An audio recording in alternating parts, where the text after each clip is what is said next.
Hey, I'm Bill, and today we're going to look inside one of these Vendo M&M branded machines and see what they look like inside and how they work. Stay tuned.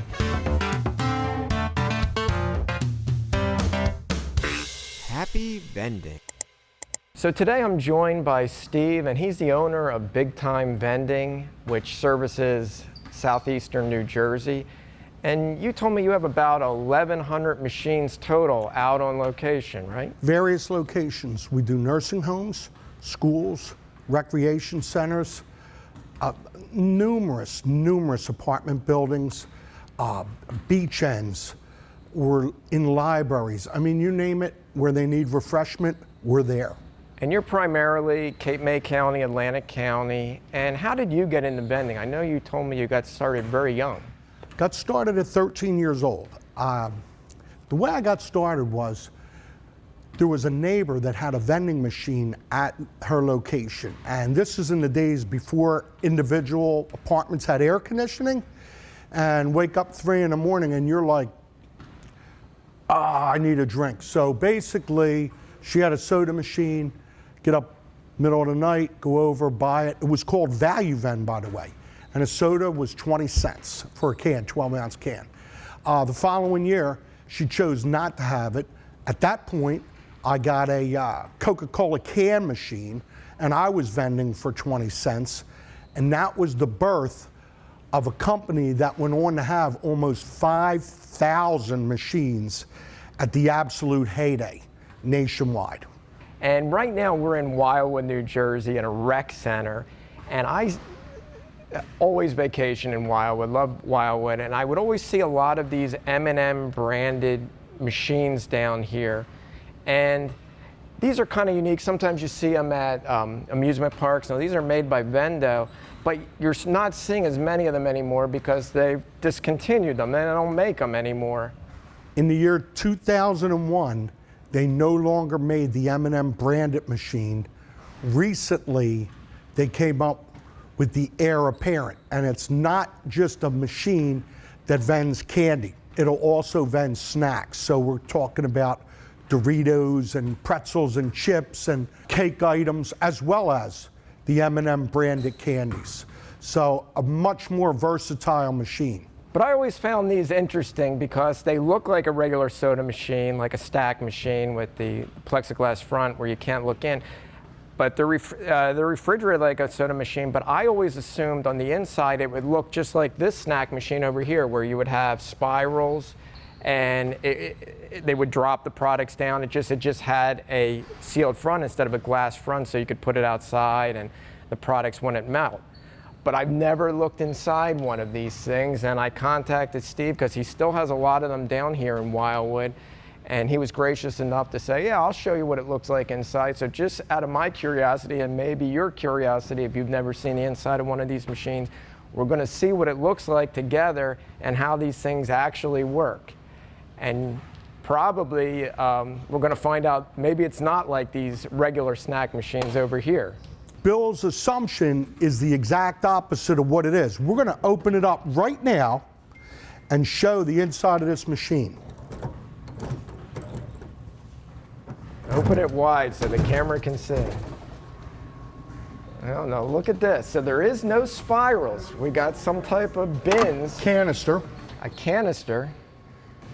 Well, check this out. All right, let me show you this. Each one slides in and out. Okay. And you can see all the products. But we do have sort of a spiral here, but it doesn't go horizontal. It's vertical up and down, which is not how I envisioned it would be. That's very interesting. And they come out like drawers. I would have never guessed that the inside of these machines were designed like that. Now, is this cooling deck what the regular Vendos at that time would have? So that is the original cooling deck, and I could easily replace that if and when it goes bad eventually. But let me tell you, at 25 plus years, we are getting our money out of that. You bought this one new, right? Brand new, stationed it in the wreck. It's never saw the light of day outside and inside location. Very important, because the machines that are outside have maybe a 4-year life on the beaches because you got the weather and you got the ocean. But the worst thing for any outside vending machine, the sun bakes them, destroys them, makes the color, it just kills them. The sun's the worst. So we're gonna open this canister, and this will be we just showed you a bag module. Now we're gonna show you a bar module. Okay, so the bar modules go, you know, almost like 2 deep. You get two per each spiral. There's 4, 1, 2, 3, 4 on the bag module. There's 3 products because the bags kind of goes sideways and the bars go in direct. Now, Vendo doesn't make any parts for these anymore, correct? Or do they still make some parts? They do not make any parts, but we're well appraised on parts because we have a couple hundred machines that are in our warehouse location, and we just literally get the parts off them. So we don't anticipate any parts before the turn of the century, which I'll be long gone. What goes bad the most on these type of machines? Like, do these spirals, like the gears up there, go bad? Or? Very, very rare that anything here goes bad. What goes bad is the reefer deck, which is the refrigeration deck, the coin mechanism, and the validator. But they're just replaceable parts. There's 4 screws and a plug, and they're really easily changed. And you can get those in the infinity, however many you need. So how many of these do you still have on location? There's probably about 25 on location and probably 100 backup for parts and whatnot. So you really scaled back, because at one time down in Wildwood, I would see them almost on every block, these machines. In Wildwood, at one time, there was 3 on each block. There was 100 blocks, so that made it 300 minimum, and each pier had 3 to 6 machines. They may have had a couple in the water park, 2 or 3 on the surface, a couple in the area of, say, the employee break areas. Then also on the boardwalk ends, the ramps, they'd be at each ramp. Plenty of opportunity to get it, but then again, you gotta remember, that was 25 years ago, and at this point, nothing lasts forever, especially when they haven't made one of these in 25 years. Look, right by your head, that's optics. See that? So it knows it bends. Exactly, so the optics goes right through. I'm gonna vend a 3 Musketeer bar.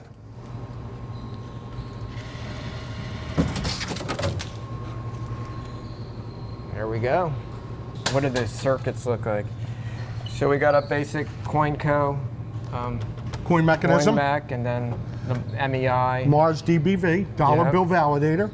And you got, over here. You got fluorescent light bulb. You didn't update this to LED. No. So it's got its originals here. And then over here is your control board. And what you do is you can install your prices, your price changes, your space to sales. It's pretty interesting. It has a control board, but this predates MDB. This is like a Pulse, Coin Mech, and bill validator. It uses one of the old Jones plugs. 15 pins, and what happens is when this goes bad, I have to use a different 15 pin plug. There is no MDB, which stands for multi-drop bus, where it's just a plug that you could just switch in and out of any machine, Coke, Pepsi, Canada Dry type machines, snack machines. This is a unique situation because of the age. It was literally predating the MDB available at that time. We're gonna reload. He has everything labeled on the canister. You call these canisters? Yeah, so it'll go right in there. And do you put them a certain way, or Well, does it matter? you can put them in face up, face down. It really doesn't matter. And then what we do is we tend to load them knowing right ahead. We label them. Row 1, 2, and 3 is Twix. The 4th row is 3 Musketeer. Now that's what I was telling you about earlier about space to sales. Twix sells a lot more than 3 Musketeer. What temperature do you keep this inside cabinet at? This cabinet is kept at 68 degrees. Okay. And that's to keep it just chilled for freshness. You don't want the candy freezing. We don't want it refrigerated because what a refrigerator tends to do is pull moisture out. By just chilling it, it continues to have the moisture and the freshness. Most machines are outside, so we want to protect them from the heat. And 100-degree day, no problem. This will keep it at the exact desired temperature. Steve, what's your favorite candy? Like, if you had to pick one, what would be your go-to? Probably the peanut M&Ms, which you don't have in here. We don't have the peanut M&Ms by design, and the reason is because Mars converted to I would say a bag that would break down really good in landfills, you know, biodegradable type thing. And what happened was that when it's chilled for freshness, the bag internally would have the candy sweat and it would disintegrate. So I'd have candy all over the place. So there's a special Vend bag that we use. It just wasn't available at the time of this filming, but I'm gonna get a Twix bar and I'm gonna insert, I'm gonna have you buy me a Twix bar. Right here, dollar bill validator.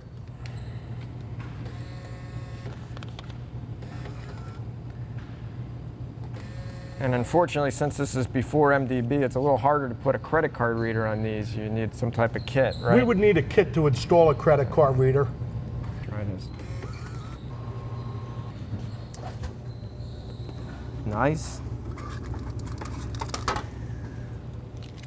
Vends perfectly. You've been very successful in the vending business. Do you have any advice for anybody trying to get an account, like, you know, just going out cold trying to get accounts? Like, what has been your secret? We use flyers. If you want to grab that flyer right there, I could show. When we were promoting this machine, we saw this flyer and it had Big Time Vending on it. I researched the name, I incorporated it for my own company, and then I put our phone number on it, and we call this drop-off material. Any accounts that we go into, we just say, hey, are you interested in a machine? Here's a picture. If you can, let us know by a phone call, what have you. Our service described is we keep the machines clean, filled, and working. Does the commission vary depending on the location? If it's a high traffic location, you'll give more commission, or is that pretty much set? You give the same commission? Commission standard for us is 20%. And what happens is some locations like to make it as a revenue stream.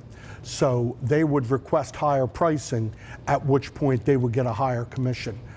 We also offer non-commission situations for like break rooms for employees, where we'll keep the prices extra low so those people that are patronizing the machine get the lowest possible price. Well, thank you, Steve, for showing us the inside of this machine and telling us all about your business. I really appreciate it. Good luck to you and Big Time Vending. And if anybody needs a vending machine in southeastern New Jersey, Cape May, Atlantic County, give Steve at Big Time Vending a call.